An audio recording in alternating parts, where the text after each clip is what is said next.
السلام علیکم ورحمۃ اللہ وبرکاتہ۔ میں ہوں محمد جہانگیر اعظمی اور آپ ہمارے یوٹیوب چینل الین بلاگ سے جڑنے کے لیے سبسکرائب کریں اور بیل آئیکن پریس کریں۔ اما بعد اعوذ باللہ من الشیطان الرجیم ببرکاتہ بسم اللہ الرحمن الرحیم۔ یخادعون اللہ والذین آمنوا وما یخدعون الا انفسهم وما یشعرون۔ یہ لوگ اللہ کو اور ایمان والوں کو فریب دینا چاہتے ہیں، حالانکہ یہ صرف اپنے آپ کو فریب دے رہے ہیں اور انہیں شعور نہیں۔ مطلب جو لوگ اللہ کو فریب دینا چاہتے ہیں وہ اللہ کو فریب دے نہیں سکتے، گویا وہ اپنے آپ ہی کو فریب دے رہے ہیں، اپنے آپ ہی کو دھوکے میں ڈال رہے ہیں۔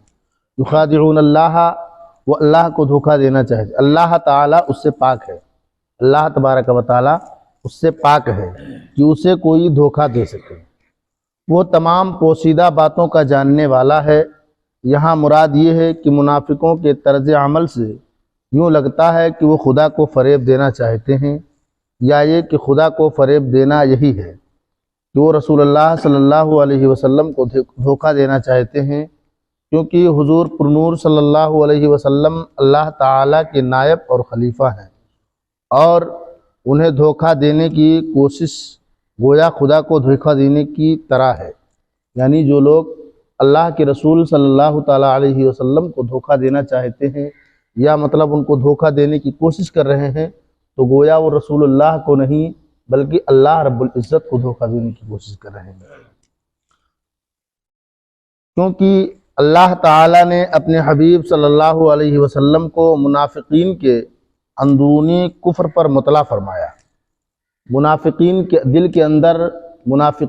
کے اندر کیا چل رہا ہے، منافقین اپنے دل کے اندر کیا سوچتے ہیں، وہ ساری چیزوں، سارے حالات کا جو ہے خبر میرے آقا علیہ السلام کو اللہ رب العزت نے دے دیا ہے۔ ہمارے دل کے اندر کیا ہے، آپ کے دل کے اندر کیا ہے، یہ ہمارا اور آپ کا ایمان ہے کہ میرے آقا کو علم غیب ہے۔ اس کا علم اللہ تعالیٰ نے اپنے محبوب کو دے دیا ہے۔ ان بے دینوں کا فریب نہ خدا پر چلے، نہ رسول پر اور نہ مومنین پر، بلکہ در حقیقت وہ اپنی جانوں کو فریب دے رہے ہیں۔ یعنی اس چیز کا جو فریب جو دینا چاہتے ہیں، ان کا فریب نہ اللہ پر چلا ہے، نہ رسول پر چلے گا اور نہ مومنین پر چلے گا۔ یعنی جو اللہ کے نیک بندے ہیں، جو اللہ کے چہیتے پیارے اور لاڈلے بندے ہیں، ان پر بھی ان کا فریب نہیں چل سکتا۔ اور یہ ایسے غافل ہے کہ انہیں اس چیز کا شعور نہیں ہے، مطلب انہیں اس چیز کا خبر نہیں ہے کہ ہم جو کر رہے ہیں وہ اللہ والے جانتے ہیں۔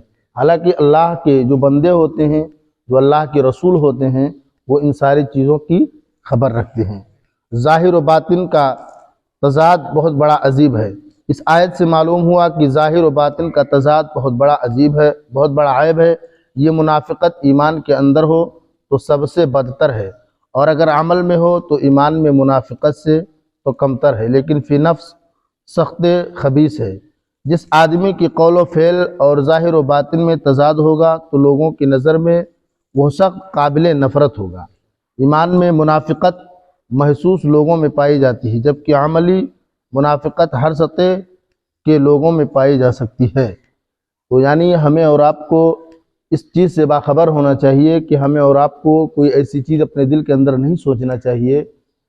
جس طریقے سے منافقین سوچتے تھے، اس طرح ہمیں اور آپ کو نہیں سوچنا چاہیے کہ ہم کیا کر رہے ہیں، ہمارے کرنے کا خبر اللہ کو یا اللہ کے رسول کو یا جو اللہ کے بندے ہیں ان کو نہیں ہے، بلکہ ہمارے ہر لمحے کی خبر اللہ کے رسول کو ہے، ہر پل کی خبر اللہ کے رسول رکھتے ہیں۔ اس پر ہمارا اور آپ کا ایمان ہونا چاہیے۔ بس انشاءاللہ تبارک و تعالی پھر کل بیان حضرت کا ہوگا۔